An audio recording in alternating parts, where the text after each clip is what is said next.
Coup d'envoi des Européennes aux Pays-Bas ce jeudi. En tout, 31 sièges sont à pourvoir pour ce pays fondateur de l'Union européenne qui, aux législatives de novembre dernier, a placé en tête le Parti de la Liberté du populiste et europhobe Geert Wilders. Selon les premiers sondages de sortie des urnes, ce succès de l'extrême droite devrait se répéter lors de ce scrutin et donnera le ton pour une grande partie du continent. Le PPV est au coude à coude avec la liste commune du Parti socialiste et des Verts. Depuis les dernières élections européennes il y a 5 ans, les partis populistes et d'extrême droite sont à la tête de gouvernements dans 3 pays de l'Union européenne.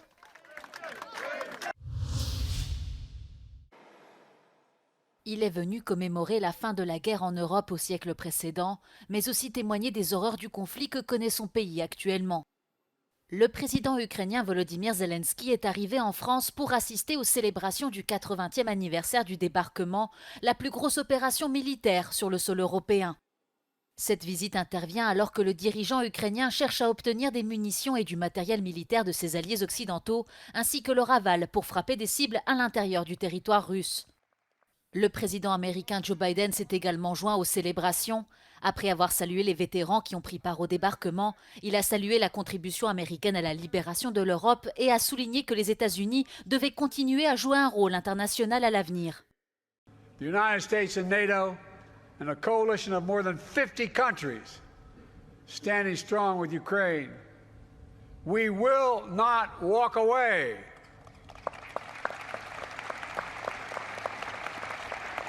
Because if we do, Ukraine will be subjugated, and it will not end there. Ukraine's neighbors will be threatened. All of Europe will be threatened. And make no mistake, the autocrats of the world are watching closely to see what happens in Ukraine, to see if we let this illegal aggression go unchecked. We cannot let that happen.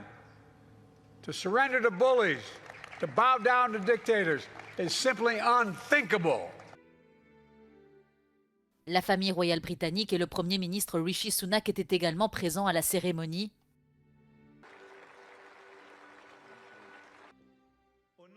Sous le regard de ses invités, le président Emmanuel Macron a décerné à 14 vétérans américains la Légion d'honneur, la plus haute distinction française.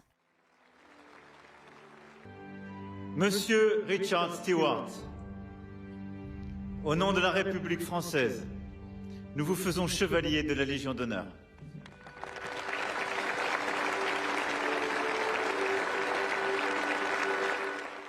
À Colleville-sur-Mer, la cérémonie a ensuite vu se succéder un chœur d'enfants et d'adolescents qui ont entonné le chant des partisans, ainsi que la lecture de lettres de militaires américains, britanniques et canadiens ayant débarqué le 6 juin 1944, ou encore le prélude de Bach interprété au piano.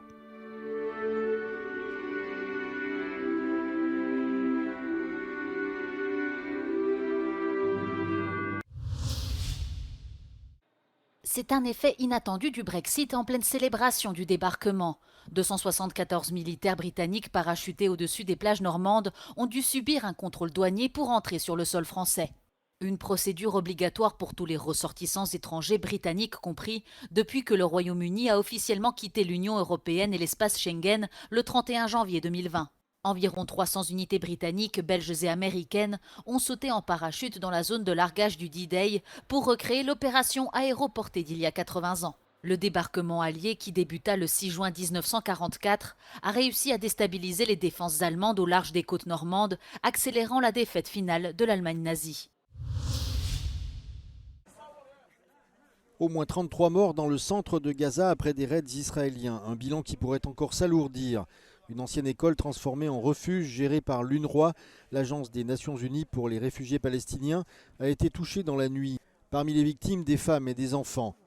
L'armée israélienne a admis que ses avions de combat avaient visé délibérément le bâtiment et affirmé, sans fournir immédiatement de preuves, que le Hamas et le djihad islamique utilisaient l'école comme couverture pour leurs opérations contre les soldats israéliens au sol. Elle a déclaré avoir pris des mesures avant la frappe pour, je cite, « réduire le risque de blesser des civils non impliqués », notamment en procédant à une surveillance aérienne et en recueillant des informations supplémentaires. Depuis le début de la semaine, de nombreuses personnes ont été tuées ou blessées lors de raids israéliens. Selon Médecins sans frontières, au moins 70 corps et 300 blessés, principalement des femmes et des enfants, ont été transportés dans un hôpital du centre de Gaza après une vague d'attaques. Côté diplomatique, les États-Unis continuent toujours à faire pression sur Israël et le Hamas pour qu'ils acceptent leur proposition de cessez-le-feu en 3 phases, accord qui prévoit l'arrêt durable des combats, la libération des derniers otages et un important afflux d'aide dans la bande de Gaza. Des discussions qui patinent, notamment du côté du Premier ministre israélien. En effet, les membres les plus extrêmes de sa coalition lui ont lancé un ultimatum. S'il accepte cet accord de cessez-le-feu, son gouvernement tombera. Après avoir reconnu officiellement la semaine dernière la Palestine en tant qu'État, l'Espagne hausse le ton contre Israël alors que la situation empire à Gaza. Le ministre des Affaires étrangères espagnol a indiqué ce jeudi que son pays allait demander à la Cour internationale de justice des Nations unies l'autorisation de se joindre à la plainte déposée par l'Afrique du Sud accusant Israël de génocide dans la bande de Gaza.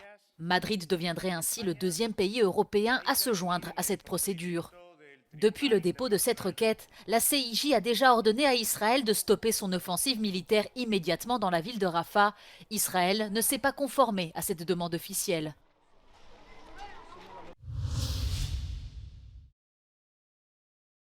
Au bord de l'Adriatique, c'est ici, dans la ville portuaire de Shengjin, au nord-ouest de l'Albanie, que sera bientôt ouvert l'un des centres chargés d'accueillir des migrants envoyés par l'Italie.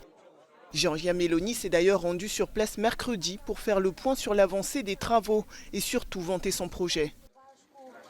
Noi riteniamo che l'elemento di maggiore utilità di questo progetto sia che può rappresentare uno straordinario strumento di deterrenza per i migranti illegali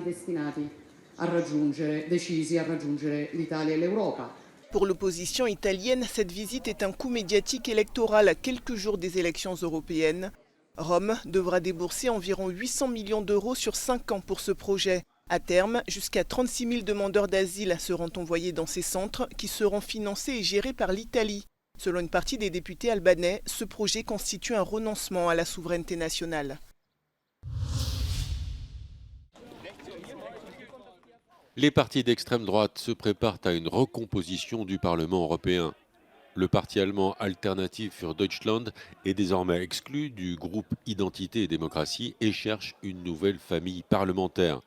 D'autres partis européens sont tentés de rejoindre l'AfD. Steven Van Ecke est politologue au centre de sondage d'Euronews.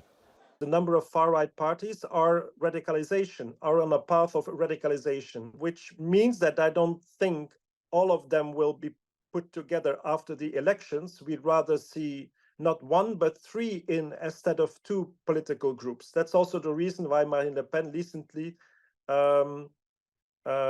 made clear that she wanted to have a clear distance vis-à-vis the AfD. Pour former un groupe au Parlement, il est nécessaire de disposer d'au moins 23 élus issus d'au moins 7 pays de l'Union. Le centre de sondage d'Euronews table sur l'élection de 15 députés AfD en Allemagne et estime probable la formation d'un nouveau groupe. Selon nos informations, le parti bulgare Le Réveil est en contact avec l'AfD depuis l'exclusion du parti allemand du groupe Identité et démocratie. Des députés européens venant de Pologne, de Lituanie, de Hongrie et de Slovaquie pourraient également rejoindre le nouveau groupe. Ces partis dissidents ont comme terrain d'entente des convictions davantage favorables à la Russie en comparaison à celles défendues dans les autres groupes. La question de l'ampleur du soutien de l'Europe à l'Ukraine pourrait être décisive dans la formation de ce nouveau groupe au Parlement européen. À l'issue du scrutin, en nombre cumulé et en dehors de tout groupe, les eurodéputés issus de la droite radicale pourraient être plus nombreux que les conservateurs modérés.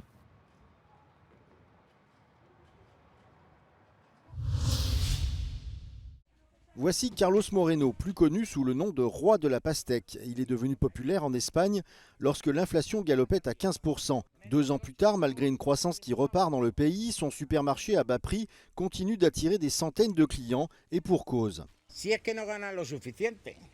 Entonces, por eso hay que ir bajando los precios cada vez más.